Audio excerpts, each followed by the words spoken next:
Mahatma Buddha says that the human body is the secret to good health. Therefore, do not mourn the past. Do not worry about the future. Wisdom is to live honestly in the present. But most of us do not know how to live in the present because they do not want to live. They are concerned about their past. They worry about the future. You should worry about the future that is to come. And if you can live in the present, try and see.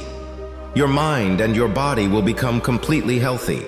Once you start living in the present, you will not feel any pain from the past, nor will you have any worries about the future. Instead, the breaths you take in the present will also give you joy and happiness that you have never felt before. If you believe in Mahatma Buddha, then listen carefully to these divine teachings. Watch this video until the end, otherwise you will regret it later. Invest your precious time here instead of wasting it on useless short videos, and you will get to learn something new. This story today is going to give us knowledge that, after listening to it completely, you will learn to live in the present, leaving your past and future behind. So, the story begins with a person who was very sad and troubled. He was sitting on a rock on a mountain and crying. While he was crying, a Buddhist monk happened to pass by. Seeing him cry, the Buddhist monk went to that person and started talking to him. The person asked, "If you think I am planning to jump from here and end my life, then you are absolutely right, but what difference does it make to you? It's my life, and I can do whatever I want with it." The Buddhist monk said to that person, "If you are still hesitating to take action, then what good does it do to cry here?" Hearing this, the person becomes furious and says to the Buddhist monk, "Look, Maharaj, whatever I came here to do, I will do it, but there is no need for your interference." Saying this, the person starts crying uncontrollably. Then the Buddhist monk asks the person, "All right, tell me, have you left everything behind? Have you brought anything with you?" In response to the Buddhist monk's question, the person says, "I have left everything behind. I have nothing, and if I have anything to lose, then what will I do by living?" Hearing this, the Buddhist monk says to that person, "If that's the case, why are you carrying this burden on your head?" Surprised by the Buddhist monk's words, the person asks, "What burden am I carrying? My hands are empty, and I don't have anything." That's when the Buddhist monk says, "Even your breath is not flowing properly. You have come here to leave this world and cry your heart out. A person with nothing to lose never does such things. Why would he cry?" Hearing this, the person becomes even more enraged and says to the Buddhist monk, "What do you mean by that? Why does the Buddhist monk say that to him? Have you ever tried to look within yourself?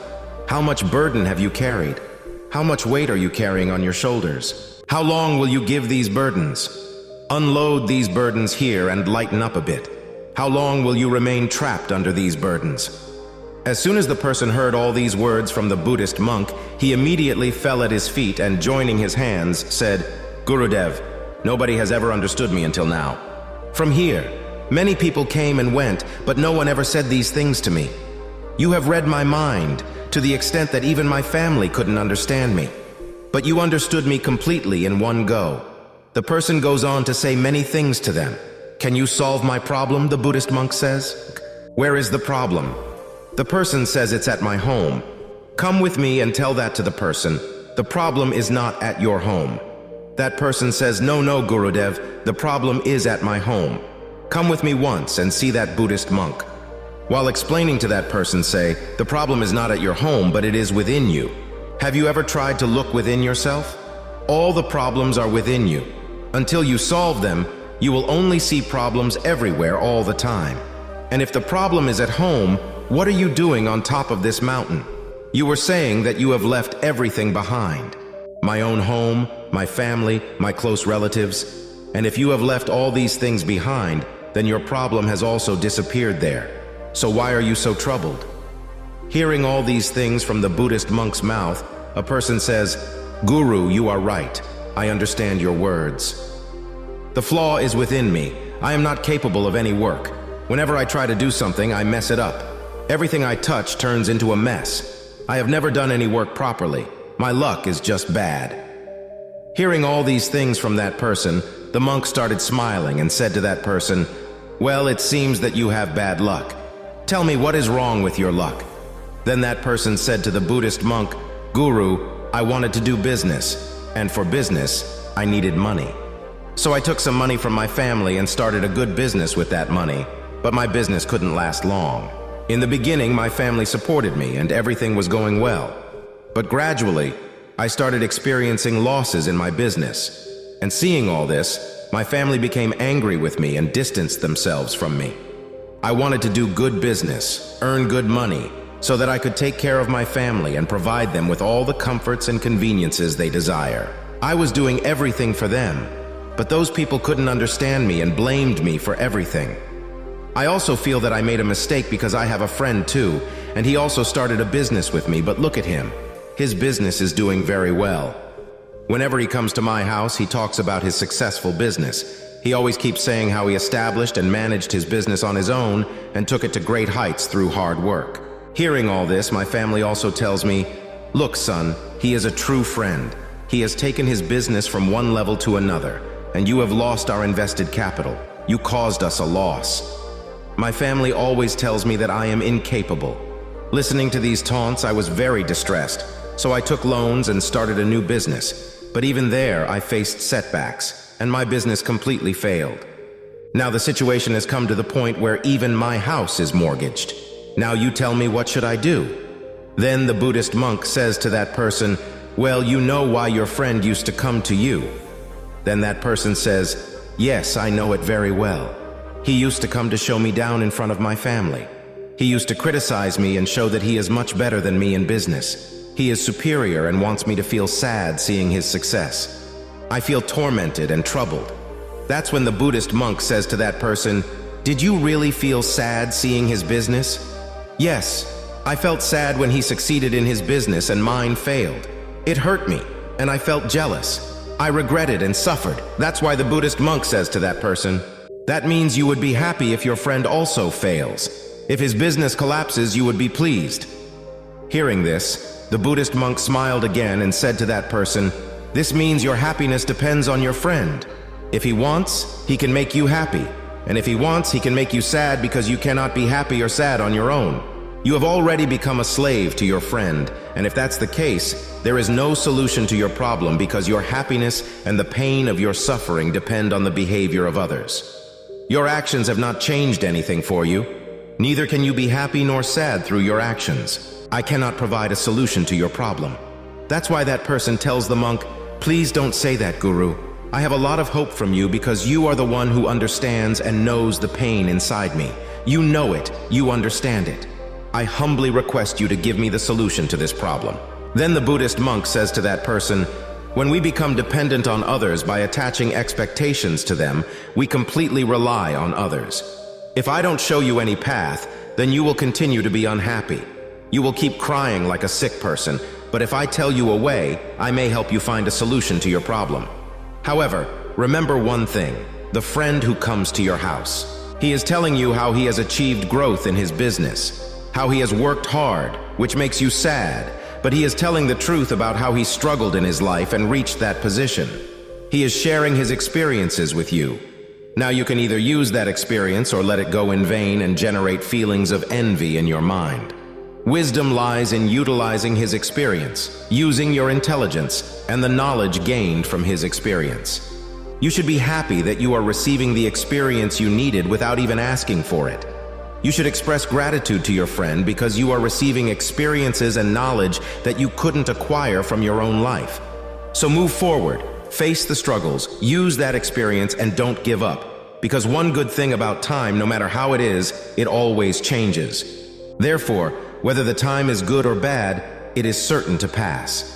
But the most important thing to understand here is that you need to stay alive to witness these two times and when your good time starts. You will build your business through your struggles and take it to those heights. Then, your friends will not sing the story of their successes, but the tale of their failures, so that you don't make wrong decisions. And if you end up being ruined like them, then you will have to use your intelligence here. Instead of paying attention to their words, use your wisdom, because at that time, they will come not to make you happy, but to make you unhappy. Just as I find pleasure in seeing their unhappiness, I will find the same pleasure in seeing you unhappy. Hearing this, that person says to those Buddhist monks, "Oh, Venerable, you are absolutely right. I am not running my own life, but my relatives and friends are running it, which is filling my life with happiness and sorrow.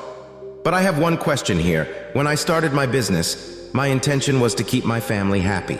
I can give them those comforts and joys. So is it wrong to think about my family? I was doing everything for my family, but after incurring losses in business, even my family left me. Upon hearing this, they started smiling, and that person said, "What's there to smile about? Did I ask any wrong question?" They never called him a Buddhist monk. Every person expects consolation when they make a mistake, and you also desire the same. Everyone wants to be praised when they do something, and when we don't receive praise, it hurts us deeply. It wounds our hearts, and that's when we start thinking that everyone in this world is selfish. Everyone wins for their own gains, everyone works for their own interests, and everyone stays with us for their own purposes. But if you consider someone as your family and want to do something for your family, then why do you feel like you're doing it for others? You are doing it for yourself. If you think you're doing it for others, you will remain unhappy throughout your life. And when you realize that you're doing it for yourself, you will experience a strange happiness, and you will always be content. And as long as you keep working on your tasks to make them better and excellent, you won't need anyone's consolation. That's when that person tells those Buddhist monks, "Oh, Guru, I understand your words now. Until now, my fate was in the hands of others. They used to paint it with colors of happiness or sorrow as they wished. But since I will hold my destiny in my own hands, whether it's good or bad, I won't accept defeat." Finally, that person says to the Buddhist monks, "Oh, Guru, I understood all your words, but can you give me something that can support me during the worst times of my life, that can accompany me?" Hearing this, the Buddhist monks give that person a small box and say, "This is very close to me and you should keep it close to you. It holds a secret that can free you from the biggest sorrows. It can rescue you from the gravest calamities, and you should only open it when you feel there's no way out, when you feel everything is meaningless. Whatever I have said is also meaningless. This world is also meaningless, where even living is meaningless." Saying this, the Buddhist monks hand over the box to that person and then leave. That person brings the box home and starts a new business. This time, he doesn't accept defeat in his business, and his business flourishes. Because of his successful business, his family also comes back to him. He had now attained all the comforts and pleasures. He no longer cried over the past, nor worried about the future. He focused on making his present even better. But time always keeps changing. Just as bad times don't last forever, good times don't either. Once again, a good phase had come to an end in his life.